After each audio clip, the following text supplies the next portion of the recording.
ইসলামের আমিরের বাসায় এতক্ষণ ছিলেন তারেক রহমান এবং প্রায় 40 মিনিট সময় সেখানে সৌজন্য সাক্ষাৎ করেন এবং সেখানে সাথে ছিল মির্জা ফখরুল ইসলাম আলমগীর এবং সাথে সাথে ছিল নজরুল ইসলাম খান। এছাড়া জামাত ইসলামের আমিরের সাথে আমরা তাকে দেখতে পেলাম, তিনি সাথে ছিলেন ডাক্তার আব্দুল মোহাম্মদ তাহের। ঠিক এই মুহূর্তে তারেক রহমান তিনি বের হচ্ছেন।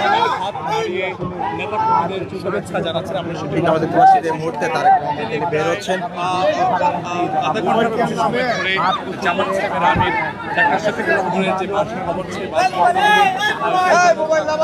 আমরা দেখতে পাচ্ছি যে এই মুহূর্তে তারেক রহমান তিনি বের হচ্ছেন এবং তাকে দেখার জন্য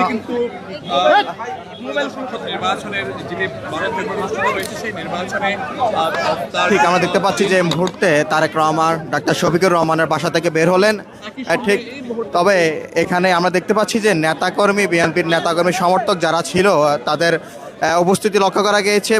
ঠিক 7:15 তারেক রহমান ডাক্তার শফিকুর রহমানের বাসায় প্রবেশ করেন। দীর্ঘ বলা যায় যে 40 থেকে 45 মিনিট তিনি সেখানে অবস্থান করেন এবং দেশের সার্বিক বিষয় নিয়ে কথা হয়। ঠিক এই মুহূর্তে তিনি বের হয়েছেন এবং বের হয়ে যাচ্ছেন।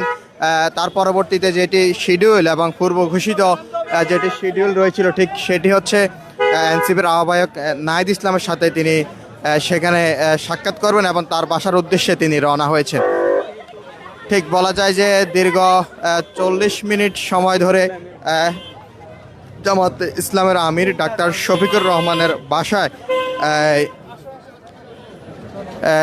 তারেক রহমান ছিলেন এবং তার সাথে ছিল বিএনপির মহাসচিব মির্জা ফখরুল ইসলাম আলমগীর, এছাড়া স্থায়ী কমিটির সদস্য নজরুল ইসলাম তিনিও ছিলেন। এছাড়াও আমরা জামাত ইসলামের আমিরের সাথে দেখতে পেয়েছি যে নায়েবে আমির ডাক্তার আব্দুল মোহাম্মদ তাহের তিনি উপস্থিত ছিলেন। এছাড়া অ্যাডভোকেট জোবায়ের হোসেন তিনিও উপস্থিত ছিলেন। ঠিক বলা যায় যে দীর্ঘ সময় ধরে সেখানে তাদের মধ্যে আলোচনা হয় এবং আমরা যতটুকু তথ্য পেয়েছি সেটি হচ্ছে যে দেশের যে সরকার গঠন হচ্ছে এবং সেই বিষয়গুলো নিয়ে দুইটি দলের মধ্যে আলোচনা হয়। এছাড়াও ঠিক এই দুইটি দল দীর্ঘ সময় ধরে ফ্যাসিবাদ বিরোধী যে আন্দোলন হয়েছিল ঠিক সেখানে তারা নেতৃত্ব দিয়েছিল এবং রাজপথে আন্দোলন করেছিল। এছাড়াও তাদের অনেক নেতা কর্মী গুম খুনের শিকার হয় এবং 2001 সালে তারা একসাথে জোটবদ্ধ হয়েও নির্বাচন করে এবং সেই নির্বাচনে জামাত ইসলামের যে দুইজনও সেখানে মন্ত্রিত্ব দায়িত্ব পালন করেন। ঠিক এই দুইটি দল ত্রয়োদশ জাতীয় সংসদ নির্বাচনে এসে তিনি দুইটি দল ভাগ হয়ে তারা নির্বাচন করেছে এবং বিএনপি সেই নির্বাচনে জয়ী হয়ে সরকার গঠন করতে যাচ্ছে।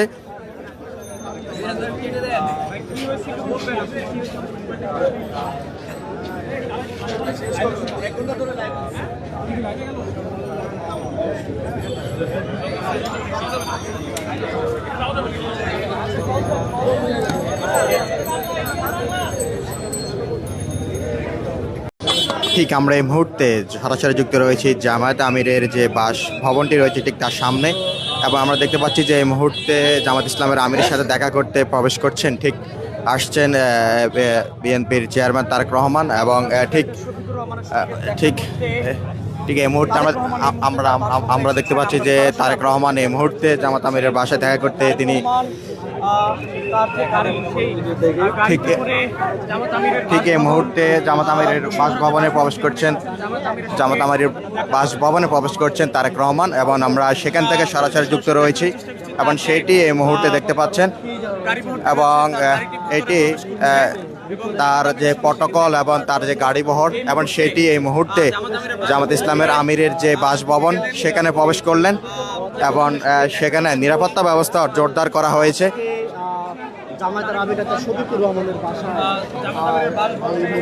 যেমন তিনি কিন্তু প্রবেশ করেছেন এবং ঠিক দেখতে পাচ্ছেন যে এই মুহূর্তে আমরা যেটি দেখানোর চেষ্টা করছি ঠিক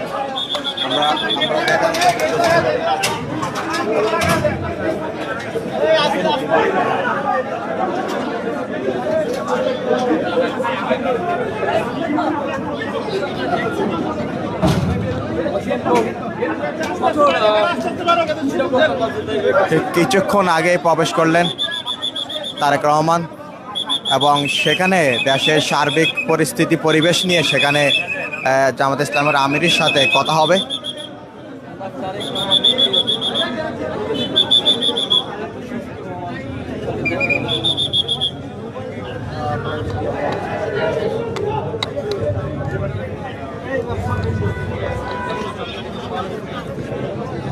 ঠিক এখানে কিছুক্ষণ আগে প্রবেশ করেছেন তারেক রহমান এবং সেখানে জামাত ইসলামের আমিরের সাথে সেখানে কথা বলবেন দেশের সার্বিক পরিবেশ পরিস্থিতি নিয়ে। এবং দীর্ঘ 17 বছর ফ্যাসিবাদ বিরোধী যে আন্দোলন, সে আন্দোলনে কিন্তু এই রাজনৈতিক দুইটি দলে নেতৃত্ব দিয়েছিল এবং দীর্ঘ ফ্যাসিবাদ বিরোধী আন্দোলনে যে লড়াই সংগ্রাম, সেটি কিন্তু এই রাজনৈতিক দুইটি দলেই নেতৃত্ব দিয়েছিল এবং জেল জুলুম নির্যাতনের শিকার হয়েছিল। ঠিক এখন এই ত্রয়োদশ জাতীয় সংসদ নির্বাচনে দুইটি দল প্রতিপক্ষ হয়ে নির্বাচনে অংশ নেয় এবং সরকারি দল এবং সরকার গঠন করতে যাচ্ছে যে বাংলাদেশ জাতীয়তাবাদী দল বিএনপি, এবং বিরোধী দল হতে যাচ্ছে, বিরোধী দলের প্রধান হতে যাচ্ছে জামাত ইসলামের আমির ডাক্তার শফিকুর রহমান। এবং 2001 সালেও এই দুইটি দল একসাথে নির্বাচন করে এবং সেই সময় জামাত ইসলামের পক্ষ থেকে দুইজন মন্ত্রী রাষ্ট্রের দায়িত্ব পালন করে। ঠিক তার পরবর্তীতে 2008 সালের নির্বাচনের পরে ঠিক যে লড়াই সংগ্রাম এবং সেই মুহূর্তের পর থেকেই দুটি দল একসাথ হয়ে কিন্তু ফ্যাসিবাদ বিরোধী আন্দোলন লড়াই সংগ্রামে তারা রাজপথে থাকে, মাঠে নেতৃত্ব দেয়। এবং তার পরবর্তীতে সে গণ অভ্যুত্থানের পরবর্তী সময় ত্রয়োদশ জাতীয় সংসদ নির্বাচনে দুটি দল প্রতিপক্ষ হয়ে কিন্তু নির্বাচনে অংশ নেয়। ঠিক এই মুহূর্তে একটি দল সরকার গঠন করতে যাচ্ছে এবং আরেকটি দল বিরোধী দলের ভূমিকায় থাকবে। এবং ঠিক নির্বাচনের আগেও কিন্তু এই নির্বাচনের পরের পরিবেশ কেমন থাকবে সেই সকল বিষয় নিয়ে কিন্তু আমরা দেখতে পেয়েছিলাম যে আলোচনা হয়েছিল। দুইটি রাজনৈতিক দলের প্রধান তারা ভিন্ন ভিন্নভাবে কিন্তু তারা বক্তব্য দিয়েছিল এবং কেউ জাতীয় সরকার গঠনেরও তারা কথা বলেছিল। তবে ঠিক এই মুহূর্তে কী বিষয়ে আলোচনা হবে তবে কোনো দল থেকে পরিষ্কার করা হয়নি। এবং তবে জামাত ইসলামের আমির তিনি এই জামাত ইসলামের আমির তারেক রহমানের ওনার বাসায় আগমনকে তিনি পজিটিভ দৃষ্টিতে তিনি দেখেছেন। এবং তবে নির্বাচন পরবর্তী যে বিভিন্ন দেশে যে বিচ্ছিন্ন ঘটনা এবং যে ঘটনা ঘটেছে, হামলা এবং বিভিন্ন জায়গায় সংঘর্ষের ঘটনাগুলো ঘটেছে, এবং তবে জামাতের আমির বলেছেন সেই সকল বিষয় নিয়ে তিনি তারেক রহমানকে তিনি জানাবেন এবং কঠোরভাবে তিনি তার প্রতিবাদ জানাবেন, এই বিষয়ে কিন্তু জামাতের আমির তিনি বলেছেন। তবে তারেক রহমান কোন বিষয় নিয়ে কথা বলবেন এই বিষয়ে এখন পর্যন্ত ঠিক জানা যায়নি। তবে ঠিক সামনের রাষ্ট্র কিভাবে চলবে এবং সেই বিষয়ে হয়তো কথা হতে পারে। এছাড়াও জামাত ইসলামের আমিরের সাথে সাক্ষাৎ শেষে তারেক রহমান যাবেন নাহিদ ইসলামের যে বাসা, ঠিক সেখানে যাবেন, সেখানে গিয়ে নাহিদ ইসলামের সাথে কথা বলবেন। এবং ঠিক ধারণা করা যাচ্ছে যে ঠিক যে 17 তারিখে যে সংসদ সদস্যরা যে শপথ নিচ্ছেন, ঠিক সেখানে তার পরবর্তীতে যে একটি রাষ্ট্র পরিচালনা হবে, ঠিক রাষ্ট্রের স্থিতিশীল রাখা এবং একটি গণতান্ত্রিক রাষ্ট্রে কীভাবে পরিচালনা করা যায়, সুষ্ঠু পরিবেশ রাখা যায়, হয়তো সেই সকল বিষয় নিয়ে এই দুইটি প্রধান দলের কথা হতে পারে।